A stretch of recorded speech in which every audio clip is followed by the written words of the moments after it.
Olá pessoal, bom dia, boa tarde, boa noite a todos os senhores que são inscritos no nosso canal Anotações de Processo Civil. Se você ainda não é, eu sou o professor Arthur Vieira e depois que eu concluí o meu doutorado em Direito Processual, eu resolvi me dedicar a esses veículos de comunicação para que eu pudesse transmitir aos senhores conhecimento jurídico de qualidade e de forma gratuita. Aqui eu vou pontuar o meu e-mail de contato para que eventuais interessados possam estabelecer um contato mais direto. Inclusive, nós podemos eventualmente considerar a hipótese de publicar um artigo científico em conjunto, tá certo? Bom, gostaria de pontuar também com os senhores o nosso canal no YouTube. Se você ainda não é inscrito, basta clicar no ícone do livro que fica no canto inferior do vídeo para que você se inscreva. Sugiro também que você clique no ícone do sininho para que você possa ativar as notificações dos vídeos que são constantemente disponibilizados por aqui.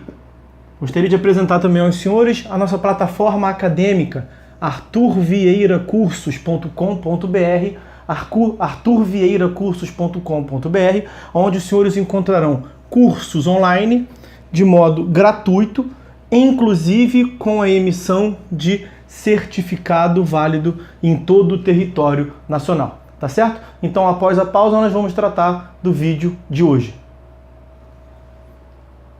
Então, meus amigos, no vídeo de hoje nós vamos analisar essa questão que está na tela para os senhores da OAB, cobrada em 2017, na primeira fase do exame de ordem unificado.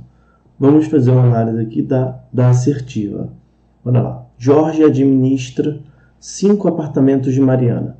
Ele recebe os valores relativos à locação dos referidos bens, realiza os pagamentos inerentes aos imóveis, condomínio e IPTU, abate o valor pela prestação de serviço e repassa o saldo residual a Mariana, mediante o depósito em conta corrente titularizada pela contratante. Então, veja, há um contrato entre eles. Contudo, nos últimos 10 meses, Jorge tem deixado de fornecer os relatórios mensais acerca de despesas e receitas. Então, veja, antes ele fornecia esses relatórios mensais acerca dos créditos e débitos. Deixou de fazer. Incomodada, Mariana o questiona acerca da omissão que nada faz. Então, Jorge nada faz a respeito dessa cobrança da Mariana. Diante desse cenário, Marina procura um advogado que, com o objetivo de obter os relatórios, deve ajuizar. Aí vem as alternativas. Antes de analisarmos as alternativas, deixa eu tentar passar para os senhores aqui o cenário. Veja, Marina titulariza, como diz o enunciado, 5 bens imóveis.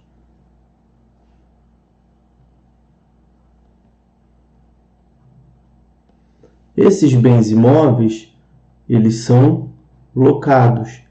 Então, aqui nós temos os locatários.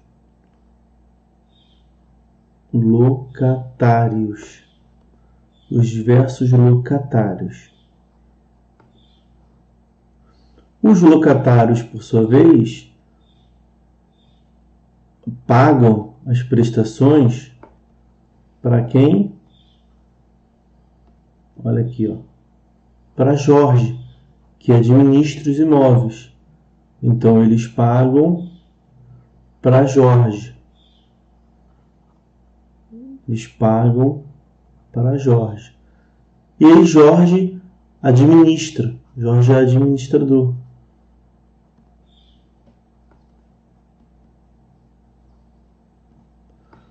Ele vai resolver problemas como IPTU, condomínio, desses bens imóveis. E aí o saldo remanescente, Jorge repassa para Marina. O saldo remanescente. saldo remanescente repassa para a Marinha. Saldo do quê? Dos aluguéis que os locatários pagaram. Claro que aqui nesse saldo descontado, créditos e débitos, está o serviço a taxa do serviço cobrado por Jorge por essa administração. Isso era feito, né? Nos últimos 10 meses ele deixou de fazer, de prestar contas, né? Então aqui, na verdade, há um dever de prestação de contas, né? Dos créditos e débitos, não é isso? Do que entra e do que sai. Bom, o cenário é mais ou menos esse. Então vamos lá, as alternativas. A linha A. Não, bom, nós estamos nesse ponto aqui, ó. Diante desse cenário, Marina procura um advogado que, com o objetivo de obter os relatórios, deve ajuizar. Ele vai obter os relatórios para ver se há algum prejuízo de Marina, né? Então, a linha A. Ação de execução fundada em título extrajudicial, consubstanciado no acerto verbal havido entre as partes. Linha B. Ação de reintegração de posse dos imóveis administrados por Jorge. A linha C. Ação de exigir contas para que Jorge forneça os relatórios. E a linha D. Ação de consignação de pagamento, objetivando que Jorge consigne os relatórios em juízo. Bom, vamos ver cada uma das alternativas, tá? A linha A. Ação de execução fundada em título extrajudicial, consubstanciado no acerto verbal havido entre as partes. Bom, ação de execução. Para que se promova a ação de execução, é necessário título executivo. O título executivo ele pode ser judicial, está no artigo 515, ou extrajudicial, está no artigo 784, dentre outros. Se você for ao rol do artigo 700, e a questão aqui fala fundada em título extrajudicial. Se você for ao rol do artigo 784, que trata do título executivo extrajudicial, você lá não verá nenhuma menção ao que é mencionado aqui na questão. E a questão não fala também de acerto verbal havido entre as partes relacionado a alguma execução, ao título, a formação de um título judicial, a um título executivo extrajudicial. Então, essa alternativa ela está evidentemente equivocada, não é o meio adequado você mover uma ação de execução, a formação de um título executivo judicial. Título executivo, seja judicial ou extrajudicial, é uma formalidade que é inerente ao processo de execução. Então, como o nome já diz, é uma formalidade, não é assim tão simples. B. Ação de reintegração de posse dos imóveis administrados por Jorge. Bom, as ações possessórias, elas estão previstas entre os artigos 554 e o artigo 568. Temos diversas considerações a fazer a respeito desse rol, dessa categoria das ações possessórias. Uma primeira consideração muito interessante é que a mais importante para a questão que nos interessa aqui é que Jorge não possui, vou botar não possui, vai ficar redundante. Jorge não detém a posse dos imóveis. Vejam, eu mostrei para os senhores, o Jorge ele administra. Quem detém a posse dos imóveis são os locatários. Os locatários estão na posse dos imóveis. Então não há o que se falar em ação possessória perante Jorge. Jorge não detém a posse. Essa alternativa ela está também, portanto, equivocada por conta disso. Faltou marcar aqui que a alternativa A está equivocada. A alternativa B também está equivocada.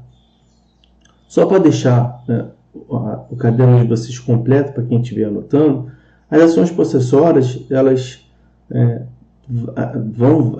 variam de acordo com a moléstia que nós chamamos. A ação possessória, elas dependem da moléstia à posse ou agressão à posse. Essa moléstia à posse, ela pode ser de 3 ordens. Ela pode ser o esbulho, ela pode ser turbação, ou ela pode ser ameaça. O esbulho é quando nós temos, vamos dizer, a perda total da posse. A turbação é quando nós temos a perda parcial da posse.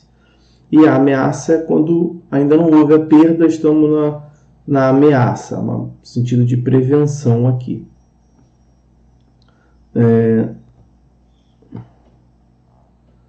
Nós falamos em reintegração da posse no caso de esbulho. Então, a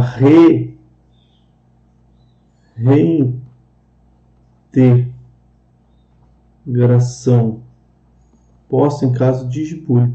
Fosse caso de turbação, a hipótese seria de manutenção da posse.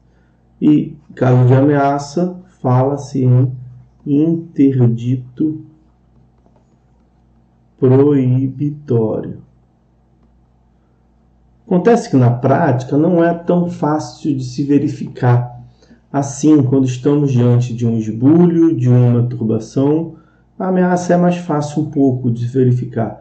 Mas esbulho e turbação, eles se confundem, porque essa questão de perda total e perda parcial, ela não é quantitativa, vamos assim dizer, ela é qualitativa. Então depende muito de uma análise casuística e concreta. Então, por conta disso, o artigo 554, ele traz o que nós chamamos, que nós podemos chamar na prática, do princípio da fungibilidade. Então, o artigo 554 fala lá na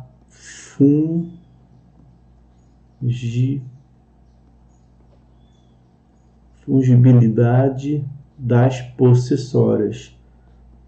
Se era caso de esbulho e propôs-se a turbação, o juiz vai prestar jurisdição daquilo que realmente é. Então, era esbulho e foi pedido turbação, ele vai entregar esbulho. Então, há aqui, na verdade, uma mitigação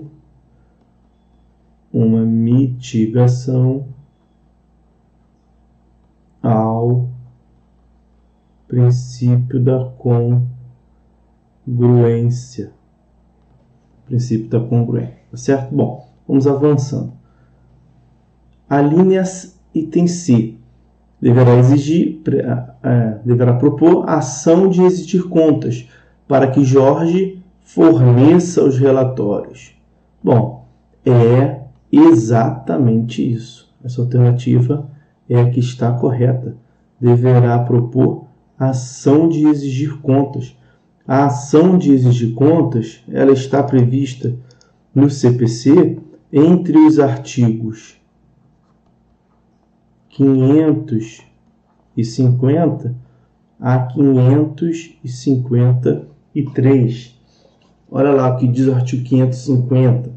Aquele que afirmar ser titular do direito de exigir contas requererá a citação do réu para que as preste as contas, ou ofereça contestação no prazo de 15 dias. Tá certo? Então essa é a alternativa correta. Tem aqui para os senhores também um trecho, um excerto da doutrina, uma posição defendida pelo professor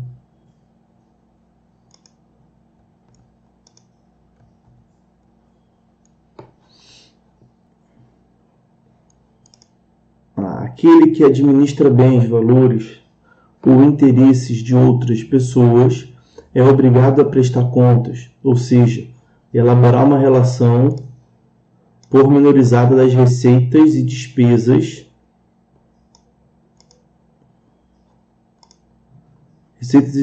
no desenvolvimento da administração. Quando assim não procede, o titular dos bens, valores ou interesses pode propor a ação de exigir contas, artigo 550 caput, cujo objetivo é condenar a prestação das contas, obrigação de fazer, e proceder o acertamento das receitas e despesas, com vistas à condenação ao pagamento de saldo residual, obrigação de pagar. Aqui, artigo 550 caput, prestação das contas, obrigação de fazer. É isso, tá? E aí, por fim, essa aqui evidentemente está equivocada, a ação de consignação em pagamento está equivocada.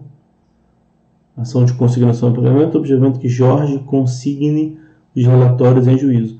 Bom, por que não faz sentido ação de consignação? Porque consignação é uma modalidade